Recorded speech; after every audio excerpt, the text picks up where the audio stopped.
Hello there and welcome back. My name is Elena. And I am Fotios, and this is the Game Court. And today's video is all about the top 10. And today's top 10 is about top 10 abstract games. And funny that you mentioned this, we have not covered abstract games for whatever reason, I'm not even sure why, but we play them all the time. We like abstract games very much, and we play them all the time. We have plenty in our collections. We've had a few that we've given away, but most of our abstract games that we have played stayed in our collection. Yes, and in fact, I was saying to Elena, let's do a top 10 abstract games. And she was like, I'm sure we did one in the past. And I'm like, no, we have never done a top 10 abstract games. Because we usually tend to cover heavier, lengthier games. We don't tend to cover the simpler, abstract, shorter games. But this video is about short games, abstract games. And it tends to be that, you have like a super busy week and you only have a couple of hours here and a couple of hours there, and there's a lot of light outside and you want to be out in the summer and do a lot of outdoorsy activities because it's summer and it's nice weather, and you don't have as much time to play board games. And I feel that these are the moments, when you play a lot of abstract games. And we like a lot of abstract games, not only the ones we're going to cover today. By the way, we like backgammon, for instance, a lot. Yeah. When the weather is good, we prepare our coffee, go out in the garden, Play some backgammons. Yes. Elena gets upset because her die roll sucks in backgammon. I don't know how this happens. Her die roll is amazing in every other game, but in backgammon, I don't know. Listen, you have like decades of experience in front of me. I know. I have the Greek experience in backgammon. Yes. That's like a complete disadvantage. So, shall we give it a go? Let's give it a go. What is our number 10? At number 10, there is Quirko. Quirko is a game that we have acquired somehow. I think we have the travel version of Quirko, the metal-y box that has little cardboard tokens inside. And Quirko, I think I would define Quirko as the Scrabble for dyslexic people. And I think that sounds very harsh, but not very many people are very good. I would say the Scrabble for illiterate people.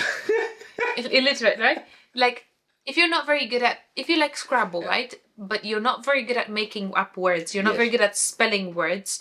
And it's all a jumble in your head. And it happens most of the times. Like, English is not even our first language, but we still play Scrabble because we like it, with whatever comes to mind. Well, between you and I think it's fair to play Scrabble, but go play Scrabble with an English person who solves crosswords every day. Yeah, but not everybody solves crosswords every day, you see. It's just play with a normal person. Yeah. Anyhow, if you're not very good at these, Quirkle is the game for you.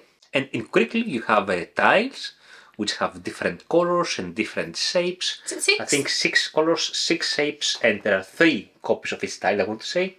So 6 times 6 times 3, 6 times 6 times 3 is 108. 108. You said it just before me. And the big edition of Quirkle, not the travel edition we have, comes with nice chunky wooden pieces, so they look very nice around. That's problem, of course, with color-blind people.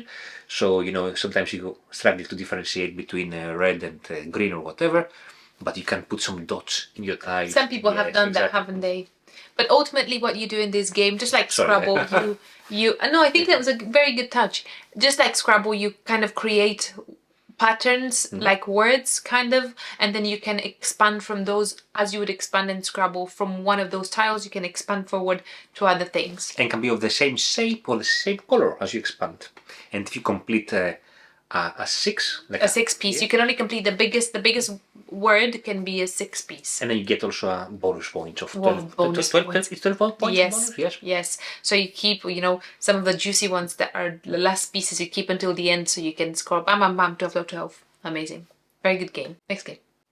At number 9, we have a small 2-player game that we acquired recently, relatively recently, from the UKGE, and the game is called Botanic. Now, there is a little bit of theme in the game, but the game is abstract. You collect tiles and you place your tiles in your network or tree, whatever it is, and you try to complete collections of the same color in batches, so you score some points, but also have some flowers around. They're like little pipes, aren't they? Little pipes, yes. They're connected to the mains, and then they have like a nice designs and stuff. The drafting element of the game is fantastic because you have a main board and you cannot draft a piece directly. You have to push it out, but ideally you want to push it out in a way that you only you get the tile, not your opponent as well. Yeah, that's a very innovative way of actually drafting. Otherwise, the game I think would just be a tiling Yes, game yeah. where you like connect, A to B. But I think the drafting element, it's quite unique. It's very nice. And I have to say, the game is incredibly beautiful. The board itself, which is quite small, when it closes into a journal kind of thing. Like a notebook, yes. It nice, is very, amazing. very pretty, and the pieces are very pretty, and the design is pretty, and the player marker is very pretty and chunky. The playmark is very nice. Yeah, 3D also with a bit of shade there. Surely there's a Yeah. picture right here, and look how beautiful it is. At number 8, we have Photosynthesis. That's a very And this is a game that doesn't sound like an abstract game very much, but I think this is the most abstract themed game that we have ever played. Yeah. I think. Or the most themeful abstract game. Yeah, it does have a theme, but it's very abstract in nature, and I like it as a very nice game. Technically, you there's a forest in front of you, and you start with one tree, and it's a seed technically that you start with. Is it a seed? I see, and a couple of small A seed, and you start with a couple of trees on the side. You have your board with extra trees that you can acquire later, you can exchange, and what you do is you try to get your seed to grow from a seed to a very big tree. It plays up to 4 people. The super cool element of this game is that you have the sun element, the light element, and this travels every round, and as it travels around and it casts light over some trees and shadows on some others, the ones with the light will score some more sun points, so there are points for you to use as action points, yes, nice. if anything. So you have to be mindful of how you plant your seeds and which tree you grow first, because other bigger trees around you will cast shadow over yours, a bit like chess, I would say, and you will end up with no points. Very clever. Yeah, it's a bit of area majority, but here the area majority is not just 2D. It's kind of 3D, because the taller your tree is, the more you block kind of your opponent. It's a very smart game. Very nice. Yeah, very smart game. We really enjoyed our play with it, and we don't have a copy of it, but if we visit a board game cafe, usually it is there, so we can easily Gladly play it. At number 7, we have abstract game that is also sort of... Abstract game? Yes. Oh yeah, we're doing top 10 abstract. Of course, yes. That is also sort of a dexterity game, or let's say, whoever the fastest puzzle solver wins game. And we are cheating a little bit here because we have 2 games for number 7. The basic number 7 we have is Ubongo. You can see it here, Ubongo.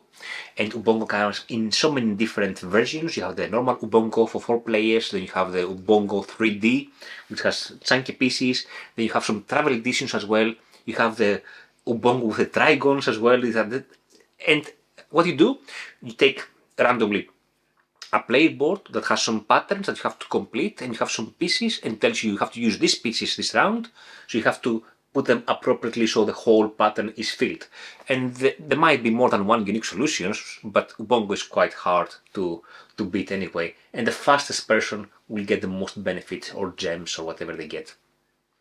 The sister game of this, so we had Ubongo, but effectively we gave it away, because then we acquired another game called the Genius Square, which does more or less the same Surely thing. we've spoken about Genius Yeah, Square. of course, yeah.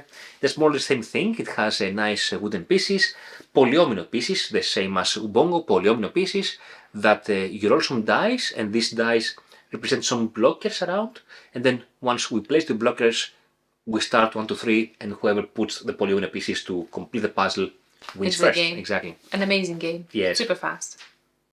Next on the list at number 6 is Ingenious. No, it's here. Not Genius, but Ingenious. And we have the 2-player version here. And spoiler here. There is an Ingenious that plays up to 4. Yes. But we have the mini 2-player game version, which we like very, very much. Marcus gave it to us. Thank you very much, Marcus, because now I can die inside every time Photios deplenishes all the green, and I can't get no more green, and it destroys me very much. I think it's one of these games that I win, I would say. Easily. I must have won at one point. Once, yes, I yeah. think. But all in all, the game is very, very nice. So if you've ever played or been interested in Witchstone from Rainer Knizia, is the same designer. It's Who? this Rainer Knizia, Doctor? the doctor. Mm-hmm. So it's the same mechanism as in Witchstone. It's the same thing, but because it's just this mechanism, it's quite bitey and it's quite take thatty because it's a head-to-head game, which is very, very nice. So you have these like hex-like octagon-like octagon, Hexagon. hex-like hexagon. pieces. Listen, hex-like pieces. They are two together like this, and you have multiple of these pieces that you could play. You can place your pieces anywhere you want. But you have some colors on the side in this big hexagon. And a very interesting bit of this game is the scoring itself, which scores on every single facet of the hexagon. Nice. Facet. Yeah. That's the word. Yeah. Here, it's good for Scrabble. Any single side, yes. Facet of the hexagon that touches the same color will score. So if you have, if you put your hexagon, a green hexagon next to a line of 4 greens, it will score 4 points from that. Equally, if it has some more greens on the other side, it will score for those as well. Every different facet. So the scoring, I think, takes a little while to understand. But as soon as you know how it scores, this is the hard bit of the game. And it's quite head-to-head because somebody else might take a color and then you cannot restart it. It's very hard to restart colors and stuff like that. Ultimately, the game, the person that wins the game is the person that has the least color. You want to do that Help again? me out. Help me out.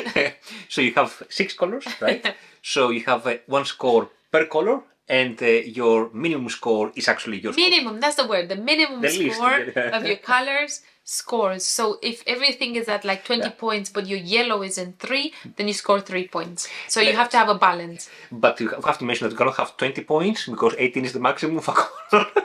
And in fact, if you reach 18 points, you get an additional turn, which is actually very juicy. So you want to, let's say, maximize the score of one color to get an additional turn, but also you want to have the scores of each color kind of balanced. Well, you couldn't have kept your mouth shut because you win all the couldn't. time in this. I couldn't. So you have to tell me how to play. So one key aspect of Ingenious is, as you said, how you put your tiles out, how you block your opponent, and you try to block them to not be able to place their own tiles. I see what you're doing there. So at number 5 we have a game called Blockus. Is it here? It's here. Blockus to go. And we have 2 versions of Blockus. We have the Blockus to go, which is only for 2 players, and then we have the big Blockus, which is for 4 players, the original Blockus. And Blockus is awesome. Awesome. And I win in Blockus. Yes. I should talk about this game because I win all the time in Blockus. I scored 0 multiple times. So in Blockus you have several polyomino tiles of different sizes, from 1 to I think 6, and you take turns alternatively and try to place these tiles out so that each tile you place touches at least one corner of a previous tiles of yours, but nothing else. It can touch 2 corners, but it can only touch corners, not You cannot edges. touch sides. Or facets, however you call it. Facets.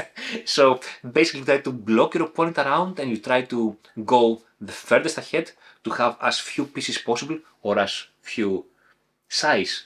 Like each piece at the end of the game counts negatively depending on each size. Yeah. Yeah. Each little square is a -1 point. Exactly. If you place your last little piece, you have a 1 single square piece. If you place that at the end, that gives you a plus 5 points.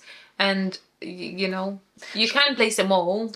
So the maximum you can score in this game is +5, and then you can score something like -25. Elena consecutively scores the perfect score, like all the time. She's quite good in this game, I have to say. And even if you have the big version of Blockus, you can still make the board tighter, like 14 by 14. I think the big one is 20 by 20. The good old internet has a mind for that. Yes, so you can play it as a 2-player Blockus game. It's an amazing game. Amazing. Blockus. Super. Blockus like Ingenious Blockus. Next on our list is a game that we have played a long time ago, and then we recently acquired again because it's a super duper game. At number 4 is Project L, and Project L is an abstract game where you have your polyomino tiles. Again, polyomino tiles. A lot of polyomino tiles. I don't know. I think it might be a generational thing that we played. Like, how many decades of Tetris have you played? One? No, it's not one decade. Surely you've played Tetris for like... Zero. I've played Tetris all my life, and if I still have a Tetris, you'd have Tetris on your Game Boy, right? Listen, I'm old enough to play Pac-Man. Well, you're very good at it as well. Yeah. But I am the Tetris generation, and I have played a lot of Tetris in my life, so I think it's kind of like, comes back to your childhood thing. Anyhow, Project L is a game with polyomino tiles.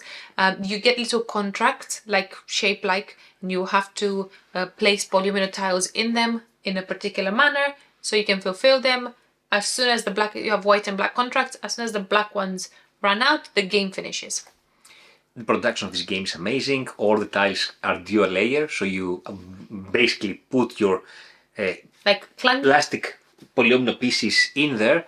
And the idea is that you try to build your engine, right? Because once you complete a puzzle, you most likely take another piece, Yeah, they give you rewards and stuff like that. Points, more points, or pieces, or you can upgrade pieces from one piece to another. It's super duper. And then you have a million pieces. You try to have a lot of contracts and try to complete at the same time. You can do the master action as well. That's a super duper action. Yes. In the master action, what you do is you can take one single piece and place one piece in each contract that you have. So sometimes, because they're half filled, when you do a master action, you complete 2-3 contracts at once. Yes, it's amazing. Very nice. It's amazing. It's a super duper game, and we like it so much that we don't follow the original rules of the game that say for 2 players. I think it says put 12 black tiles. We don't do that. For 2 players, put 20 black tiles. Yeah. So we play for longer. We play for longer because we like the game so much. At number 3.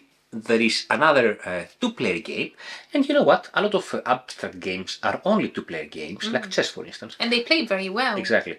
Now, at number 3, we have a game called Mandala.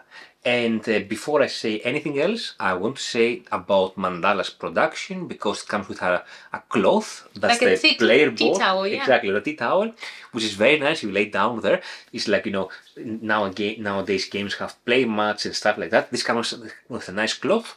And a deck of cards. That's all the game. And deck of cards is like square cards. Oh, it's here. Yes. And the box is ginormous, though. Where it comes for 2 players? Yeah, for 2 players. Is there a version with more than 2 players? No, I don't think so. What does it say for 2 players? For 2 players is I think it's a series of games by Lookout Games. So Lookout Games for 2 players. I want to say that Patchwork says the same thing for 2 players as well. So yeah, it comes with the cards. Oh, this is the tea towel. Let me show you. Why does it have a baggie for the cards? Oh no, it just remained there. I think it was from something else. That's the towel. So you try to build mandalas on the left or the right. And once a mandala is complete, that means... I can hold it for you, and you can be your presenter, and then you can... So once a mandala is complete, that means you have 6 colors and can be in one player's side or the other player's side or in the middle.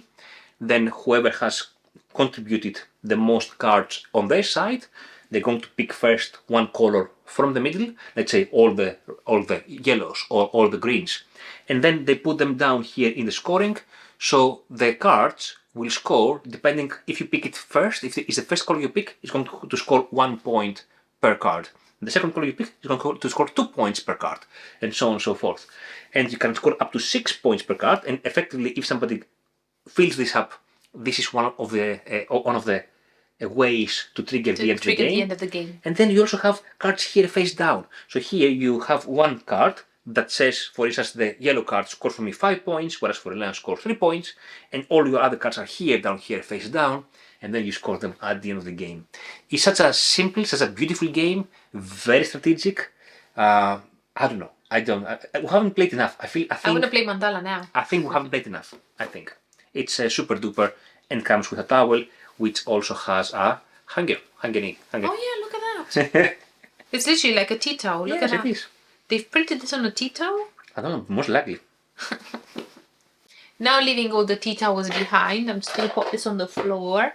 At number 2, we have a game that we have played in several versions. Mini, original, I'm sure they have a big version of it as well. The Queen's Garden and stuff. The Queen's Garden, the whole thing. The game that I'm talking about is Azul, and Azul is a very, very loved game. We love Azul. We play Azul all the time. We don't play the bigger version as much these days, but we do tend to play the mini version very, very much. In our holidays mostly. And it's very, very easy to play, and it's very, very nice. You technically have these like very beautiful Spanish-like pieces, I think, with the tiles on top, and then you place them in a particular pattern that the board comes with. For advanced play, you can place them on the back of it. Technically, you have some factories in the middle that you populate with tiles. They populate up to 4, and you can pick up one single color from from one factory, or you can pick up from the middle to create your patterns. It's a very cool game. It doesn't sound as exciting as when I mention it, but I think it's a super duper game.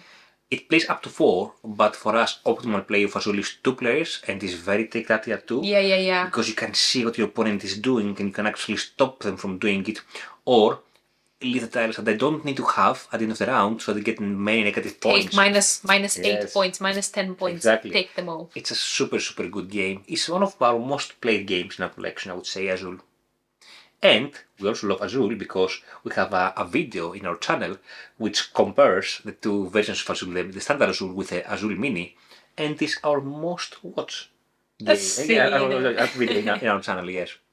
At number 1 is an abstract game.